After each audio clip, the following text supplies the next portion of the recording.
Boa noite, amada Igreja do Senhor. Opa, o pessoal está animado hoje. Que bênção. Irmãos, hoje, dia 1º de julho, primeiro dia da segunda metade do ano. O ano já vai se passando, né? Mal começou o ano, a gente já está caminhando para o final. Está passando o tempo e vai chegando aí. É um momento que a gente vai ser surpreendido, né? Que não vai ter mais outro dia e tal.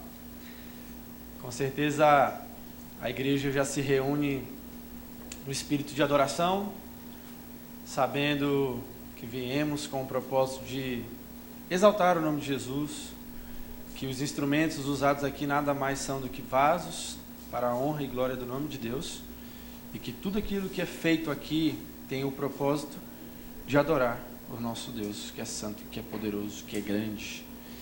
E os irmãos que estão assistindo pela internet, sejam bem-vindos e também abençoados pela palavra.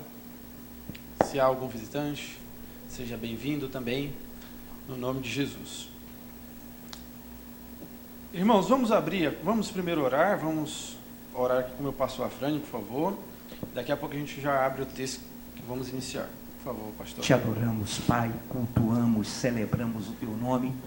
E agora, depois dos louvores, da ministração à palavra, estejamos prontos, abertos, aptos, focados e curvados à Tua palavra, que nos será ministrada pelo nosso amado ministro Yuri, já devidamente ungido pelo Teu Espírito Santo. Antecipadamente agradecemos ao Senhor pelos frutos, pelas bênçãos que advirão desta palavra.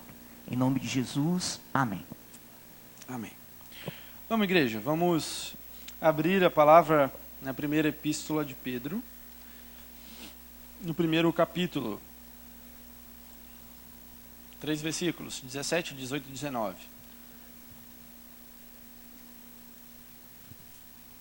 Para fins didáticos, hoje nós vamos abordar aqui com uma linguagem que nós não usamos comumente, que é a NTLH, mas para fins didáticos hoje eu usarei a NTLH. Amém?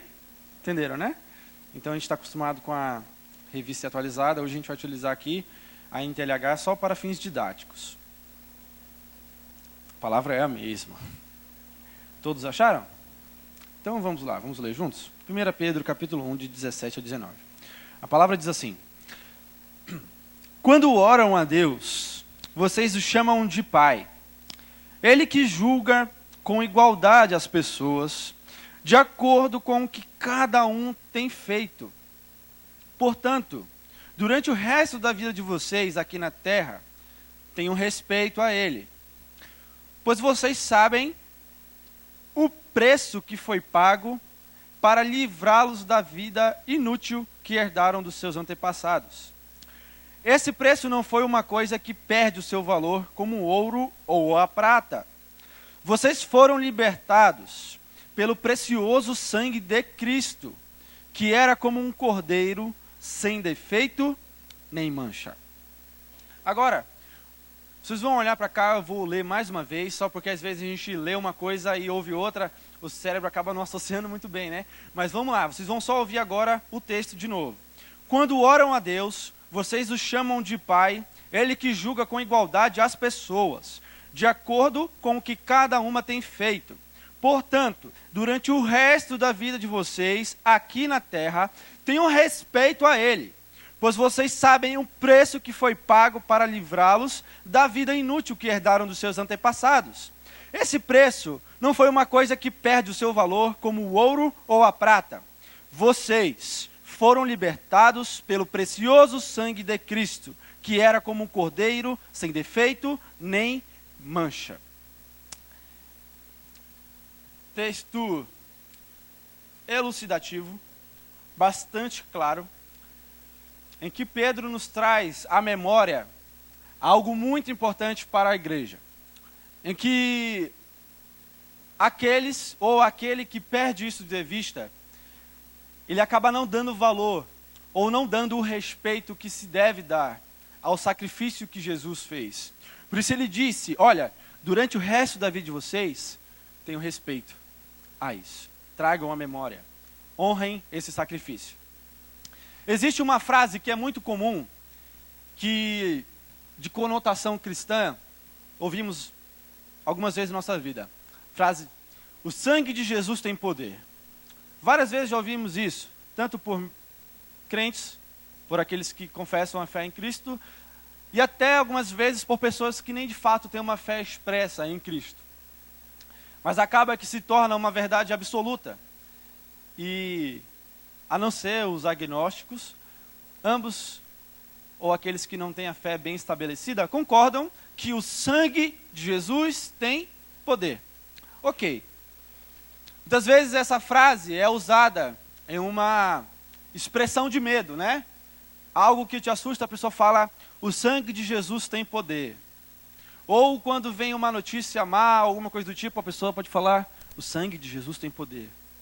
Ou quando uma expressão de fé, a pessoa quer alcançar algo, ela pode falar: o sangue de Jesus tem poder. A verdade é que sabemos que o sangue de Jesus tem poder. E ele de fato tem poder. Outra frase: só o sangue. Já ouviram essa? Essa já é uma expressão de misericórdia, né? Só o sangue. Que, na verdade, todos nós somos salvos só pelo sangue. E quando a gente usa essa frase, só o sangue, nós estamos expressando que somente pelo sangue de Cristo nós também podemos ser salvos. Isso é bem claro, a igreja já sabe. E eu queria trazer à tona hoje essa palavra em cima dessa frase: o sangue de Jesus tem poder. Então nós vamos analisar aqui em alguns pontos da Bíblia. Claro que não é uma doutrina, a gente vai poder abordar alguns textos, mas que tenhamos a consciência de que ele de fato tem poder, e quando expressarmos essa frase, nós temos a consciência daquilo que estamos falando. Ele tem poder sim, mas por quê? Nós vamos já entender isso. 1 Pedro ele disse que, olha, vocês sabem o preço que foi pago para livrá-los da vida inútil que vocês herdaram dos seus antepassados. E esse preço, ele não foi como um ouro ou prata. E ele associa ouro e a prata, porque as moedas é o início do câmbio, das expressões de trocas. Claro que começou com a parte feudal, que as pessoas produziam e trocavam por outras, mas depois o valor do ouro e da prata estimava-se como maior moeda e etc. Então ele estava falando algo do tipo: olha, isso aqui não é como o ouro ou a prata, por mais que elas tenham valor, mas o sangue de Jesus, ele é muito mais valioso do que qualquer tipo ou unidade monetária. São valores que não se podem expressar. São valores que nenhum homem aqui, ou nenhum que está no nosso meio, poderia simplesmente ir lá e pagar. É algo que só ele poderia fazer. E o sangue, quando a gente fala de sangue, nós temos um meio fio, né? Ou você associa a vida, ou você associa a morte, né? E quando se faz campanha, por exemplo, de doação de sangue, a pessoa até expressa: olha, doe sangue, doe vida. Porque para o funcionamento normal do nosso corpo, ele precisa do sangue. O sangue é responsável por transportar os nutrientes, os nutrientes, o oxigênio, enfim, ele ajuda no transporte de tudo aquilo que o nosso corpo precisa para se manter bem, funcionando, regulando. Ok? Está regulado, está tudo ok. Então, quando alguém está com pouco sangue, a pessoa fica anêmica, ela acaba perdendo alguns nutrientes, perde força, perde energia. Então, o sangue é associado a isso. E tem essa função. Então, sem sangue é morte. Sem sangue, a pessoa sem sangue, ela não consegue ter vida. E o sangue, ele também é associado a sacrifício. Existem hoje as seitas que de forma carnal e demoníaca sacrificam animais para fins de bruxarias e etc. E quando se expressa isso, a comprovação daquele sacrifício é a utilização do sangue. No Antigo Testamento, havia-se também a tradição da expressão ou selo de uma aliança através do sangue. E quando ele fala que é um precioso sangue, ele está deixando claro que esse sangue não é um sangue como o nosso, por exemplo. É um sangue diferente. O sangue de Cristo, ele é diferente, é um precioso sangue, é um sangue especial, é um sangue de alguém sem defeitos. Imagine nós cheios de impurezas, mas imagine o sangue de Cristo, um sangue sem defeitos, o sangue daquele que não tinha mácula, aquele que não tinha mal em si. Por que nós então enfatizamos o sangue de Cristo? Vamos listar aqui pelo menos 4 itens bem simples para a gente abordar. O sangue de Cristo. Primeiro, ele mostrava a sua natureza. O verbo se fez carne.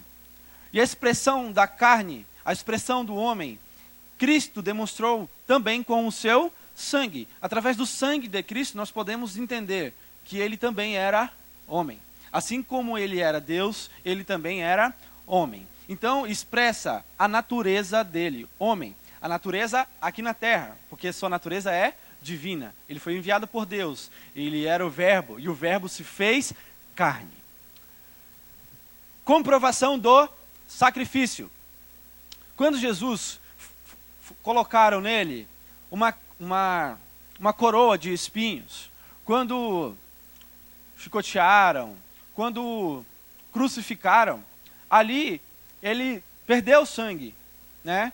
Ele derramou o sangue. E naquele momento ele estava comprovando o sacrifício que ele estava fazendo. Terceiro ponto do porquê enfatizarmos o sangue de Cristo. Era um sangue inocente. Até hoje em nós temos um sentimento que isso é colocado por Deus. E essa questão é quando você está discutindo com algum tipo de ateu, o moralismo, o senso de moralidade, o senso moral que há no homem, ele é uma questão que nenhum deles consegue confrontar. Porque é isso que já vem no homem. O moralismo, o senso de moralidade.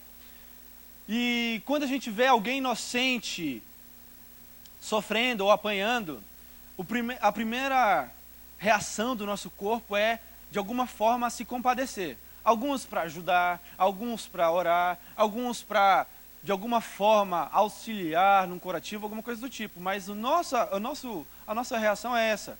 Quando vemos algum inocente, e até mesmo quando vemos alguém que não é inocente, a gente, nossa, que barbaridade, né? A gente acabou tendo, através da internet, das televisões agora, um acesso a certos tipos de barbaridades que antes a gente não tinha, né?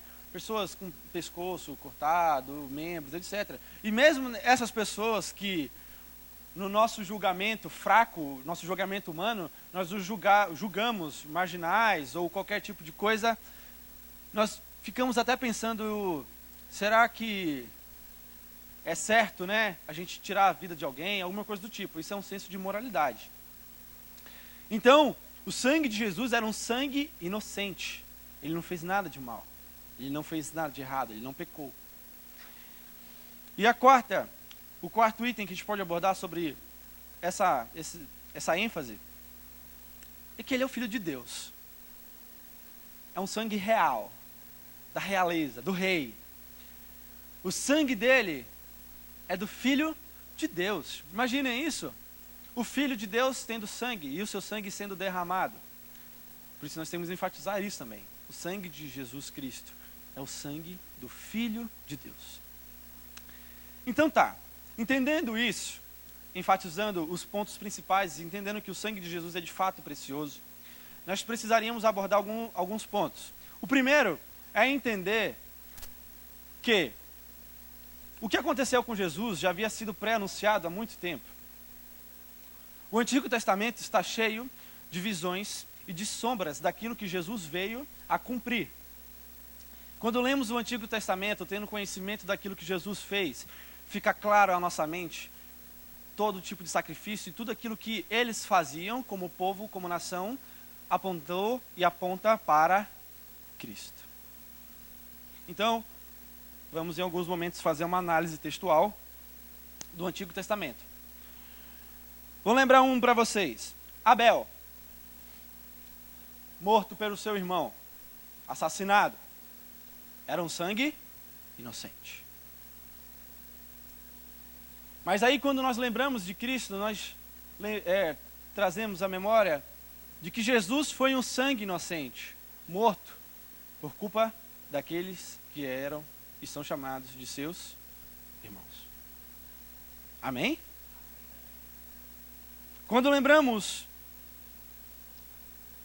de Isaac, quando Deus providenciou ali o cordeiro para ser sacrificado, nós também lembramos de que Jesus Cristo foi o cordeiro enviado por Deus como providência divina para a salvação do homem. A lei mosaica, tinha a aliança de Deus para a salvação daquele povo. E lá nessa lei, quando nós lemos Levítico, se você quiser abordar mais sobre esse tema, quiser aprofundar o conhecimento, Levítico 16 fala um pouco sobre o sacrifício. Esses mecanismos criados por Deus era para manter a comunhão entre Deus e o homem. Sacrifício de animais, a aspersão de sangue, a purificação acerca do pecado. E o mais incrível de tudo isso, irmãos, é que tudo isso aponta para Jesus. Tendo isso em mente, vamos abrir agora em um texto, em Hebreus, no seu capítulo 9.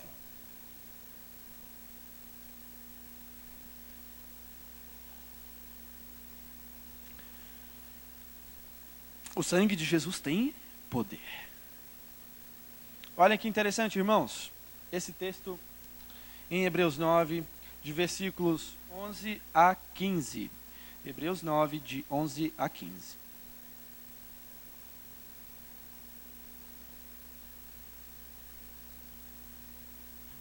A palavra diz: mas Cristo, ele veio como grande sacerdote, o sumo sacerdote das coisas boas que já estão aqui. A tenda em que ele serve é melhor e mais perfeita, e não foi construída por seres humanos, isto é, não é deste mundo. Quando Cristo veio e entrou uma vez por todas no lugar santíssimo, ele não levou consigo sangue de bodes ou de bezerros para oferecer como sacrifício. Pelo contrário, ele ofereceu o seu próprio sangue e conseguiu para nós a salvação eterna. O sangue de bodes e de touros e as cinzas da bezerra queimada são espalhadas sobre as pessoas impuras, e elas ficam purificadas por fora.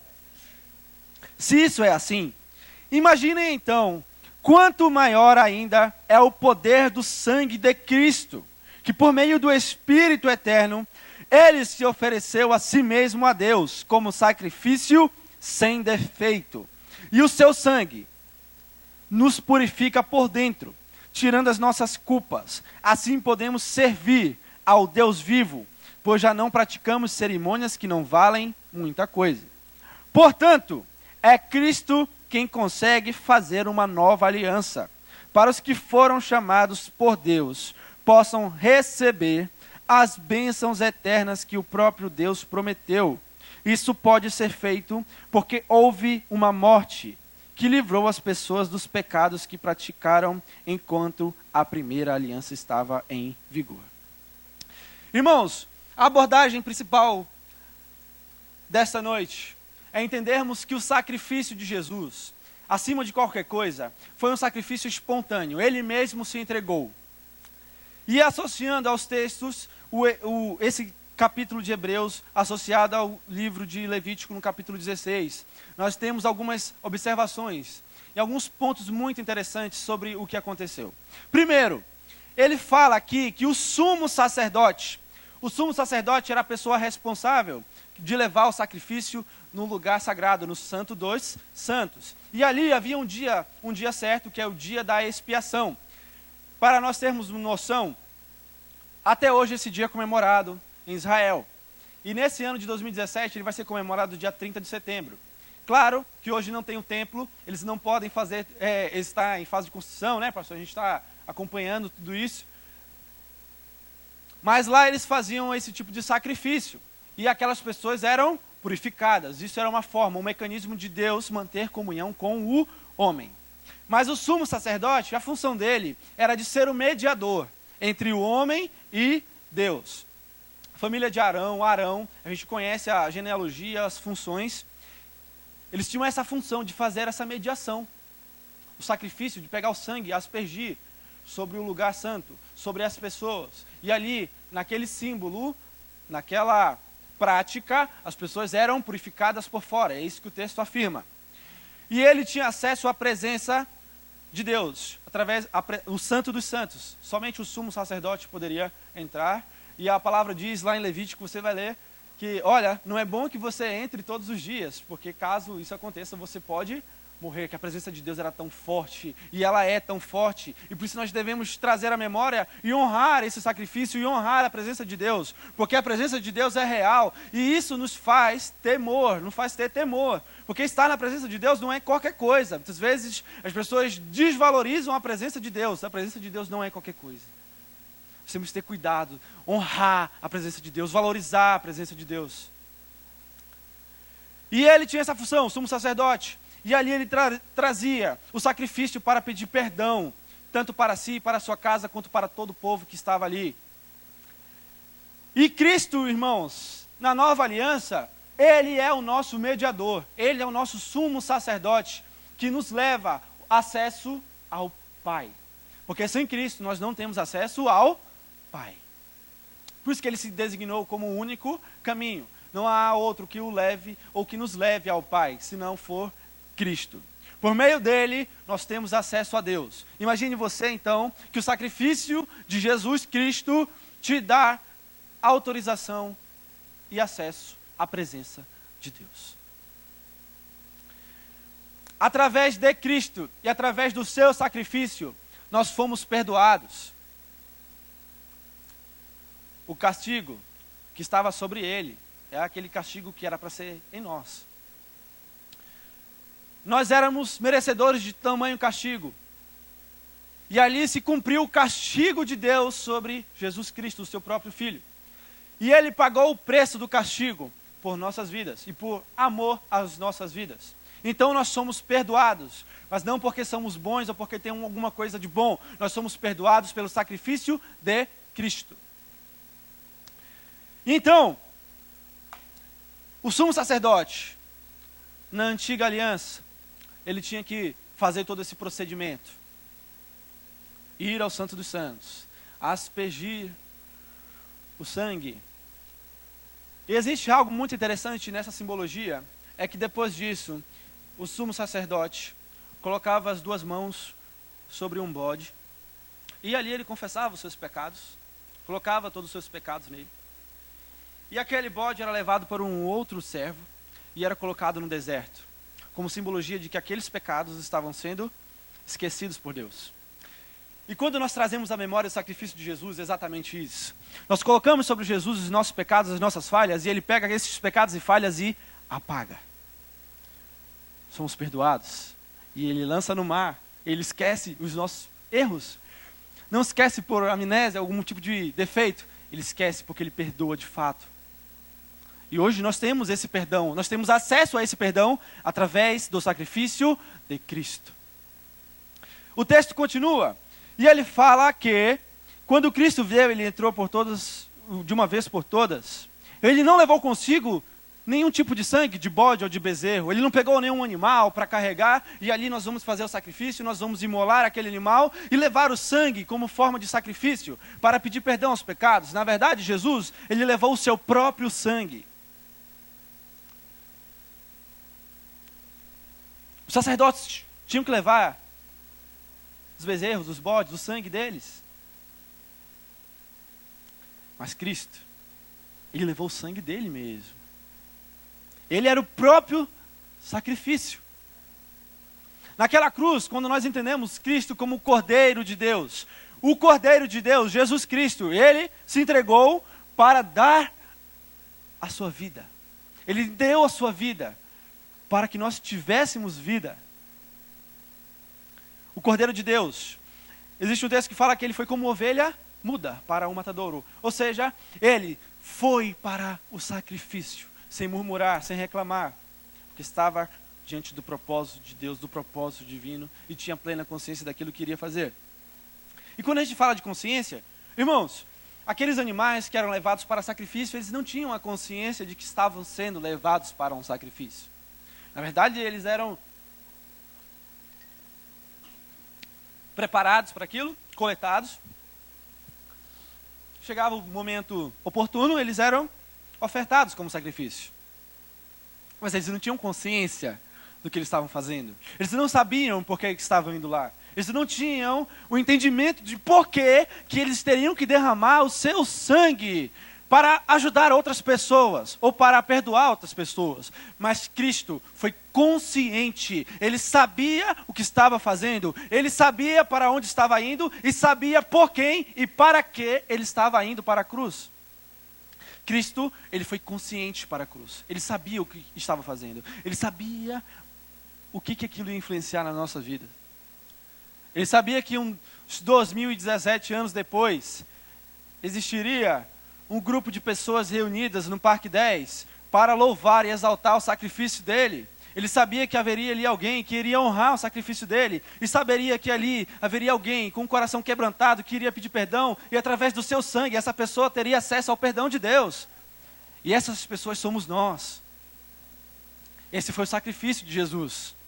Ele deu a sua própria vida. Ele mesmo falou: olha, ninguém toma a minha vida, eu mesmo a dou.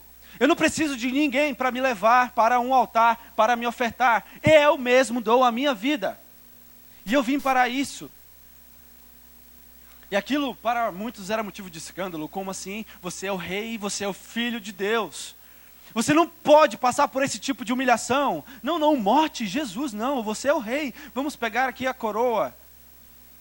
Não, Jesus estava plenamente consciente de que o seu reino não era desta terra, de que seus propósitos na terra ainda viriam depois, que aquele momento era um momento de dor e de luta, que aquele momento era um momento de sacrifício. E por mais que muitos não entendessem, até os seus próprios discípulos, aqueles amigos dos próximos, não entendessem aquilo que ele estava fazendo, ele estava convicto de que era o chamado do Pai e que ele tinha que fazer isso. Ninguém toma a minha vida, eu mesmo a dou. O texto continua dizendo que ele entrou de uma vez por todas. Sabe o que é interessante, irmãos? Os sacerdotes, sumo sacerdote, eles tinham que levar uma vez ao ano. Era o dia da expiação. Mas em outras vezes, em outros momentos, sem ser o dia da expiação, havia sacrifícios também. E aquele sacrifício era repetitivo. Vamos abordar somente o da expiação, que era reunir o povo, ele próprio e sua família. Imagine que ele entrava uma vez por ano, levava os animais, repetia o processo, fazia tudo aquilo de novo, aspergia o sangue. E no outro ano ele sabia que ia ter que estar lá de novo.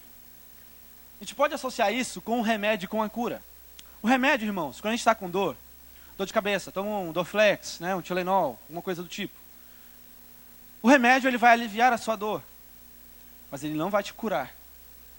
Se você estiver com um problema crônico, se você estiver com uma doença, de fato, você não vai ser curado com remédio ali, né? Esse exemplo que eu dei para vocês. Então você vai precisar de novo do remédio. Você vai tomar de novo. E quando tiver dor de novo, você vai tomar de novo. E enfim. A cura, ela vem de uma vez por todas. A cura você não vai precisar repetir. Essa é a grande diferença da antiga aliança e da nova aliança conquistada pelo sangue de Jesus. Jesus não precisa ir se oferecer todo ano. Ele não precisa morrer todo ano. Ele já morreu. E uma vez por todas é o suficiente, porque o sacrifício foi aceito. O sangue dele foi suficiente, foi pago, foi aceito por Deus como propiciação dos nossos pecados, pela remissão dos nossos pecados. Então Jesus, quando ele fala, olha, ele entrou de uma vez por todas, é porque ele não é remédio. Jesus é a própria cura. A cura para o pecado, a cura para o mal, a cura para qualquer tipo de problema que existe na humanidade se chama Jesus Cristo. O mundo está devastado e cheio de maldade, é porque está cada vez mais distante de Cristo. Há algo de mal? Cristo é a cura. Qualquer tipo de mal, Cristo é a cura. Ele é a fonte de vida, Ele é a fonte de cura para todo e qualquer tipo de problema.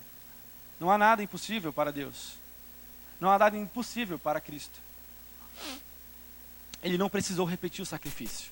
Ele não precisou voltar lá, ano após ano, para, olha, eu estou aqui me entregando novamente. Eu estou aqui dando a minha vida de novo. Eu estou aqui sendo crucificado novamente. Não. Ele deu a sua vida uma vez e aquela vez foi suficiente. O seu sangue foi suficiente. Ele não precisou entrar de novo.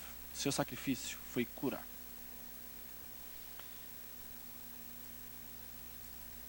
Entendendo aquilo que acontecia, irmãos,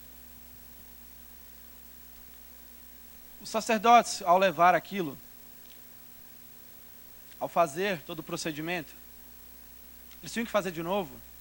Não era porque o povo estava bem. Se ele precisava fazer de novo, é porque havia pecado no meio. Então a gente entende ali a natureza do homem, de como ela já caída precisava desse mecanismo. E Deus é tão maravilhoso, irmãos, a gente pode abordar isso como misericórdia de Deus. Deus é tão bom e tão misericordioso. A gente sabe que as misericórdias dele se renovam a cada manhã. Então a cada dia a misericórdia dele se renova.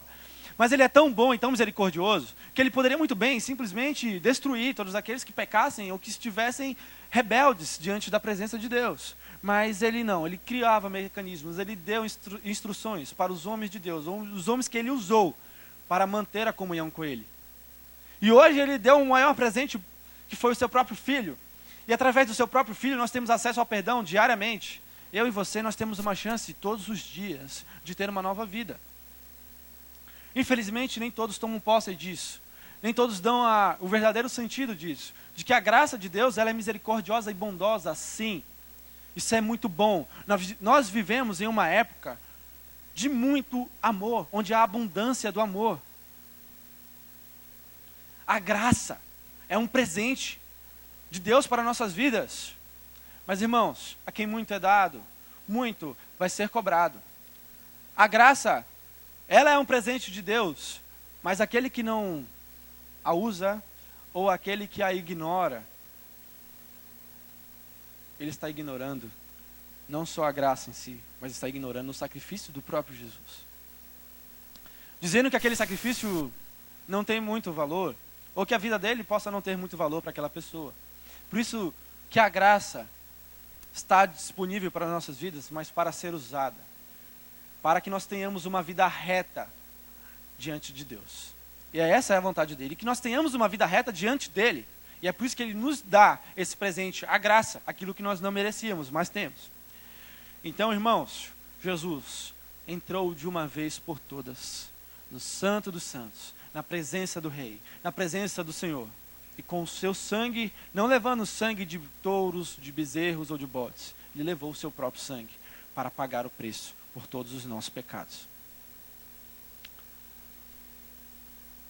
O sangue de bode, eles purificavam a carne, eles tinham uma certa eficácia, mas era momentâneo. Imagine você. Sangue de bode, irmãos, tem eficácia, né? Ele tinha uma efetividade ali. Sangue de bode, o animal que a gente conhece. Quanto mais o sangue de Cristo.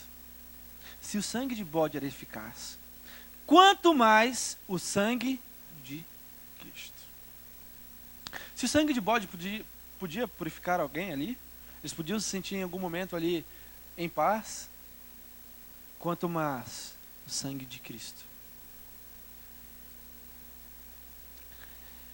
Ele era sem defeito e sem pecado. Os bodes ali, por mais que tivessem criados e separados, eles poderiam comer algum tipo de besteira, eles poderiam ter algum tipo de atitude não correta, enfim. Mas Cristo era um sacrifício sem defeito e sem mácula.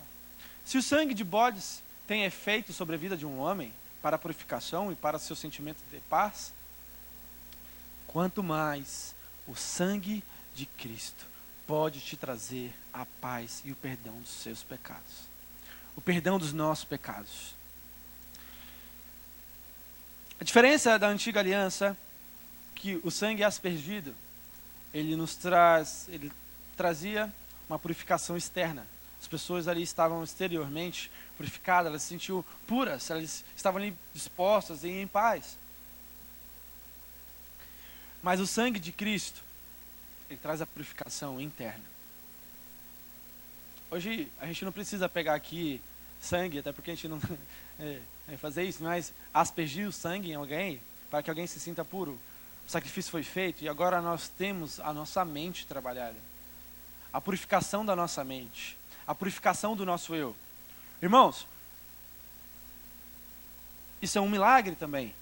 Entendendo como Cristo age nas nossas mentes, simplesmente só pare para pensar quais eram as suas práticas de 5 anos atrás. Como estava a sua mente. 5 não, tem gente que tem mais tempo na fé, né? 15 anos atrás, 20 anos atrás. Que tipo de prática você tinha ou que tipo de mente você tinha? Como é que você agia ou como é que você correspondia? Como que você reagia a comentários, a situações? E hoje, como você reage, como você age? Isso é a transformação da nossa mente. Isso é milagre de Deus, porque Ele vai transformando a mente do homem ao ponto do homem começar a fazer não aquilo que lhe agrada, mas aquilo que agrada a Deus. Transformação da mente. O sangue de Cristo tem poder para transformar o interior do homem.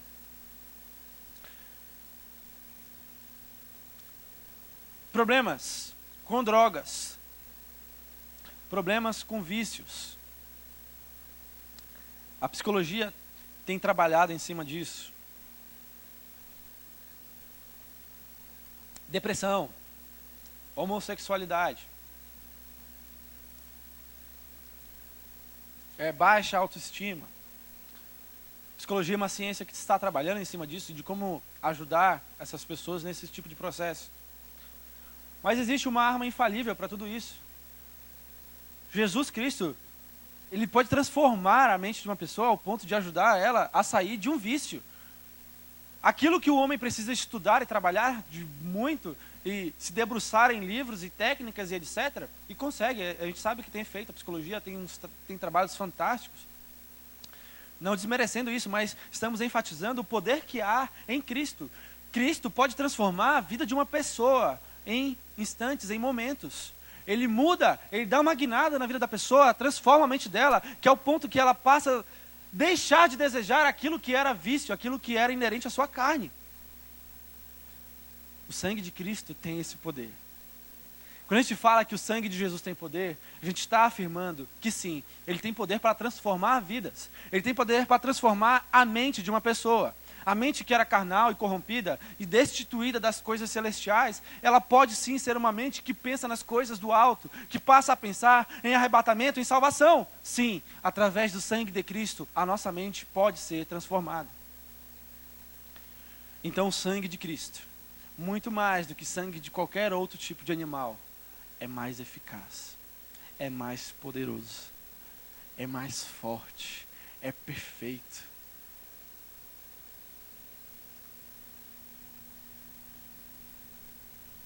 O texto continua dizendo que é para isso,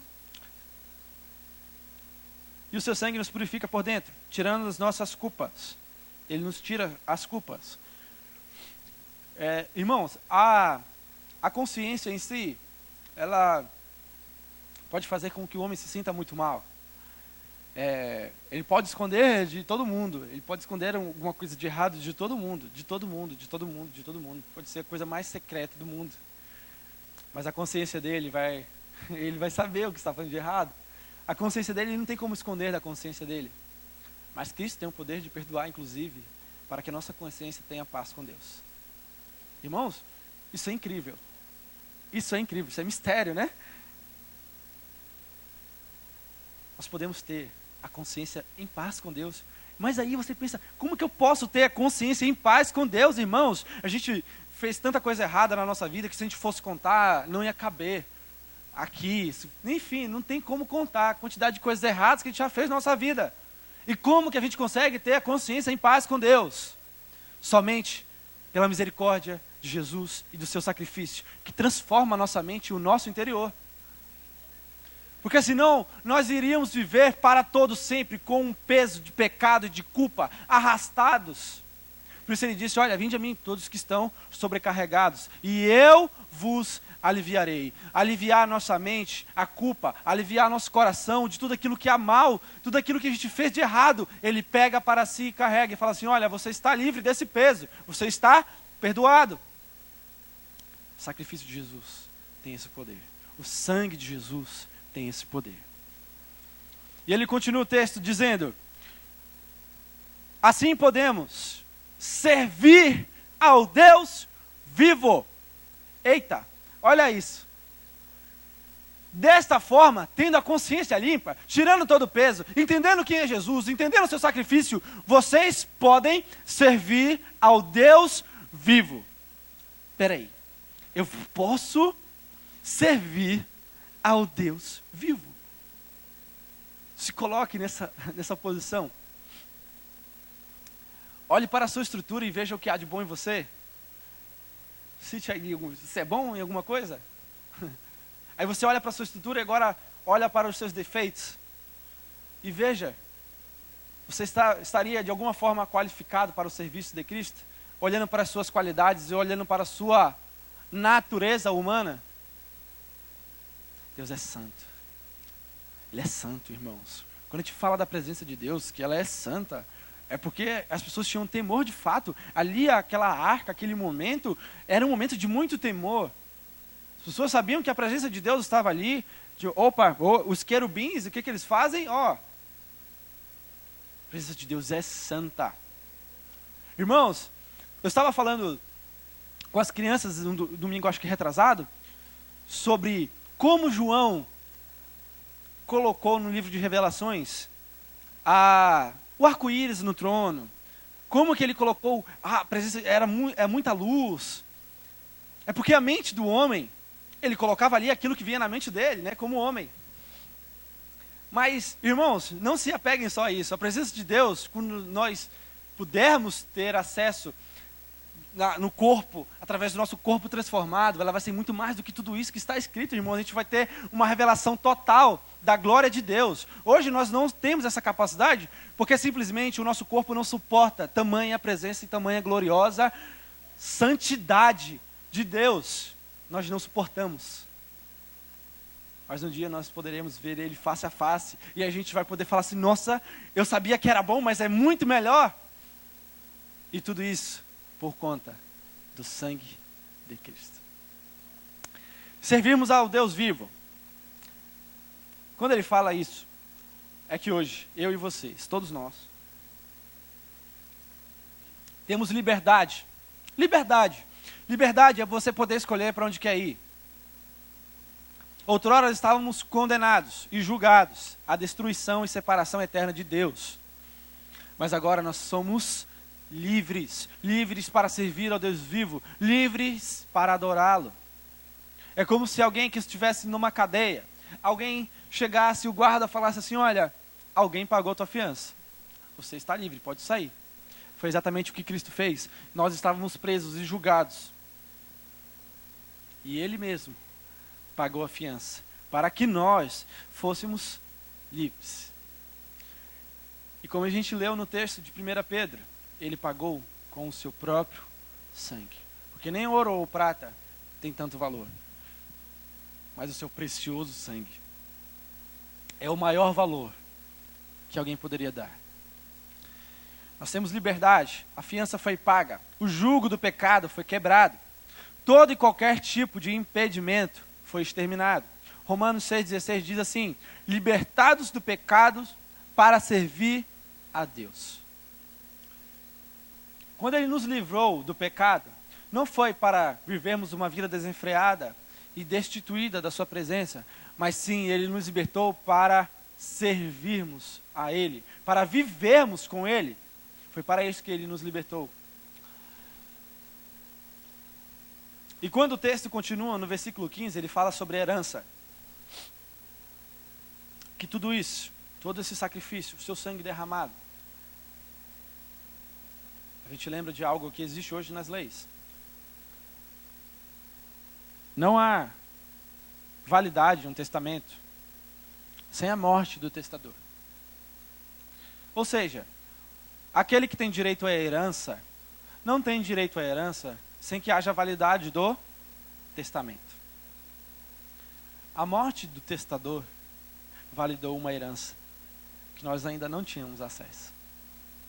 A morte de Jesus validou a nossa herança. A herança que nós temos como filhos de Deus foi validada por Cristo, através de sua morte, do seu sacrifício. 1 Pedro 3 diz assim: louvemos a Deus por sua misericórdia, que nos deu nova vida com a ressurreição de Cristo, nos enchendo de esperança. É motivo de alegria nós termos acesso a essa misericórdia. É motivo de alegria termos uma nova esperança implantada nos nossos corações, porque agora nós somos chamados filhos de Deus. Herdeiros. Herdeiros. Você é herdeiro. Sinta-se especial, você é herdeiro. Você vai herdar essa terra, tudo aquilo que há. As mansões celestiais. Todas as promessas. Você é herdeiro. Herdeiro.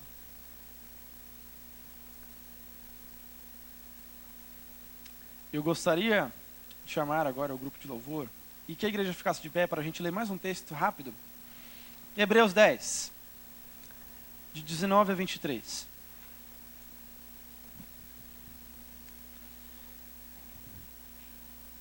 Hebreus 10.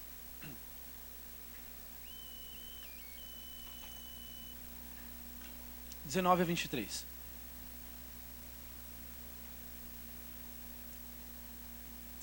Amém?